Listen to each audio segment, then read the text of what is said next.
অনেক দিন আগে এক ঘন গভীর জঙ্গলে এক গাধা বাস করত। সে কিন্তু সাধারণ গাধা ছিল না, সে ছিল উচ্চাকাঙ্ক্ষী।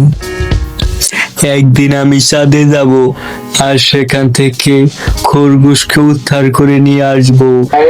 কি খরগোশ? কোন খরগোশ? সেই খরগোশ যেটা ওই যে ওখানে আছে। তুমি যখন যাবে ওখানে, তাহলে আমার জন্য সূর্য থেকে কিছু কমলা লেবু নিয়ে আইসো তো। হ্যাঁ, অবশ্যই। কিন্তু তুমি কি আমার সাথে মজা করার চেষ্টা করছো? চেষ্টা না, কিন্তু আমি তোমার সাথে মজাই করছি। কিন্তু কিছুই গাধার উৎসাহকে কমাতে পারলো না। সে যেমন উচ্চাকাঙ্ক্ষী ছিল তেমনই রইল, শুধু তার চাহিদাগুলো পাল্টাতে থাকলো।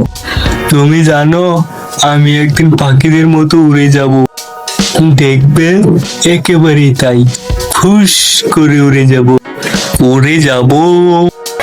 ঠিক আছে।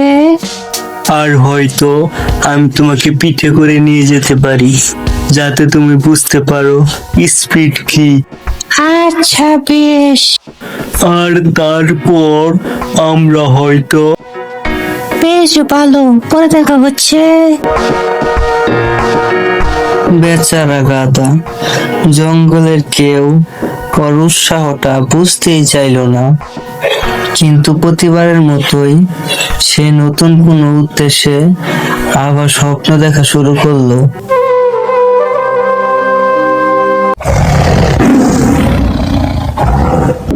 শিয়াল, কি খবর এনেছো? বেশ কিছুদিন হয়ে গেল, সিংহকে খুঁজে পাওয়া যাচ্ছে না। মনে হয় শিকারীদের হাতে ধরা পড়েছে। তুমি কি ঠিক জানো? আমার তো তাই মনে হয় বাঘ মশাই। কি তোমার মনে হচ্ছে? আমি তোমার অনুমানের উপর নির্ভর করে আমার রাজত্ব কায়েম করতে পারি না।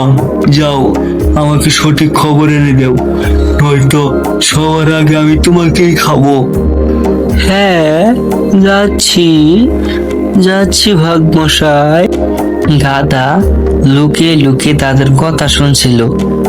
সে যখনই ভাবে এখানে কি হচ্ছে, ঠিক তখনই তার মাথায় একটি ইঁদুর এসে পড়ে আর সে চিৎকার করে ওঠে। ওরে, কি পড়লো মাথায়? কে কে ওখানে? গাগ্গা গাগ্গা গা গাগ্গা গাগ্গা কি? গাগ্গা গাগ্গা, গাধা মহারাজ।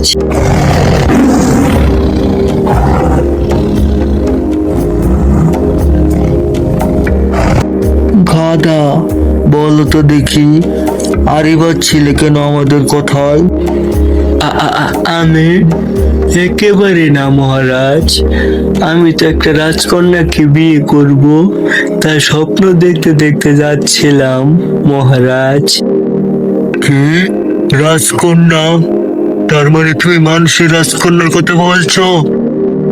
একদম ঠিক মহারাজ, আপনি দেখবেন আমি এমন এক রাজ্যে বাস করব যেখানে সবচাইতে সুন্দর রাজকন্যা বাস করে। আমি সেখানকার রাজাকে বিয়ের প্রস্তাব দেব, আর আমার এই সুন্দর মুখ দেখে কেউ কেয়ার না করে। ঠিক ঠিক ঠিক না মহারাজ? তুমি কি আমায় বোকা ভাবো? আজ খেয়ে ফেলবো তোমায়। না না না না না না মহারাজ। বাহ, দাঁড়াও। এই কে রে? আমার কথায় বিশ্বাস রাখো। ওই গাধাটা উন্মাদ, আর ওর চিন্তা ভাবনা উন্মাদের মতো। গত সপ্তাহে বলেছিল ওই চাঁদে যাবে খরগোশকে উদ্ধার করতে। তাহলে শুনে রাখো, ওই যখন বলছে রাজকন্যাকে বিয়ে করবে, তার মানে ওই সিরিয়াস। তা শুনে বাঘ হো হো করে হেসে উঠল। হো হো হো হো হো। কি বোকা, তুমি আমায় বাঁচালে বাদর, নয়তো সেই বেটাকে খেয়ে ফেলতাম। ধন্যবাদ বাঘ, ধন্যবাদ বাদুর।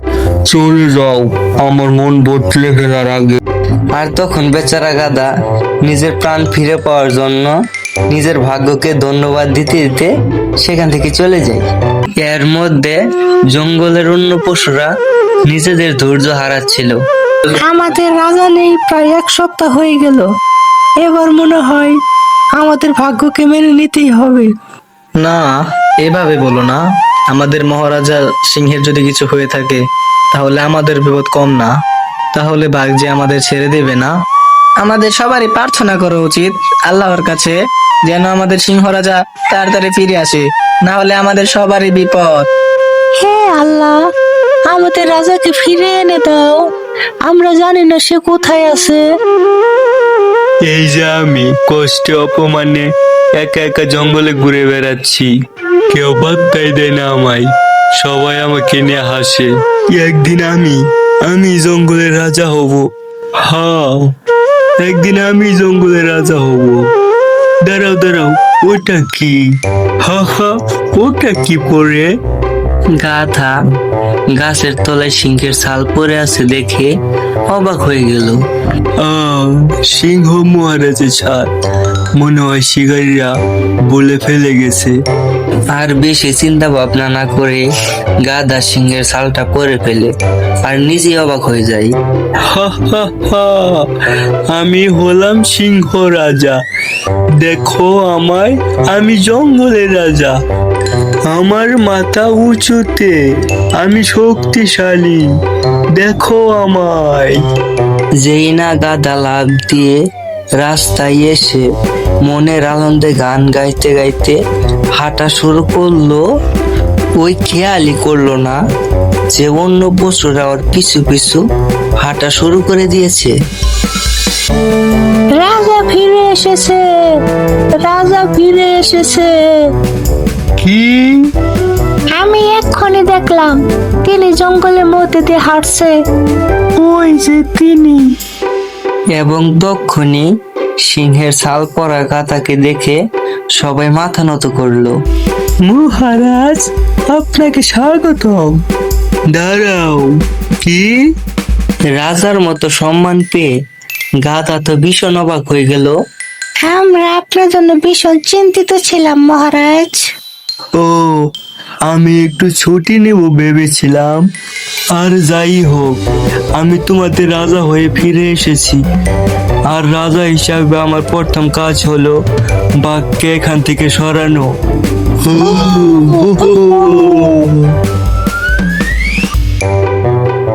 আমি এক্ষুনি তোমার কাছে আসছি বাঘ।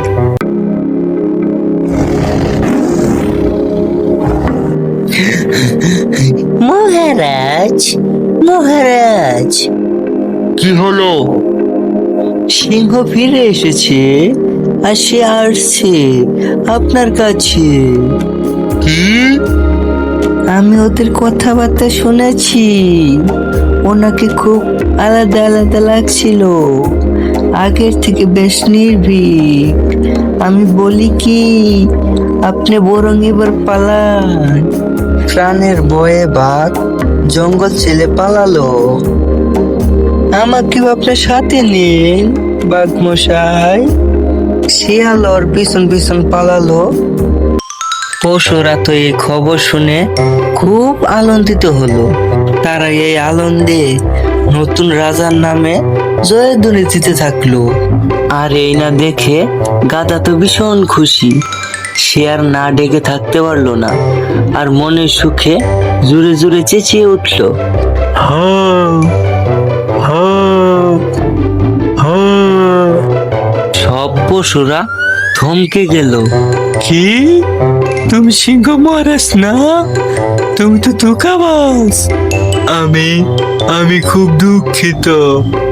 ধোঁকাবাজ, ধোঁকাবাজ। আর জঙ্গলে সব পশুরা গাধার দিকে তেড়ে গেল। আর গাধা প্রাণ বয়ে সিংহের ছাল ফেলে রেখে দৌড় লাগালো। দৌড়তে দৌড়তে গভীর জঙ্গলে হারিয়ে গেল। আমি ওদের প্রাণ বাঁচালাম, আর ওরা আমার সাথে এরকম করলো। যদি নিজের মুখটা বন্ধ রাখতে, তাহলে জঙ্গলে কদিন রাজত্ব করতে পারতে। এই তো মূর্খের মতো চেঁচিয়ে উঠলে।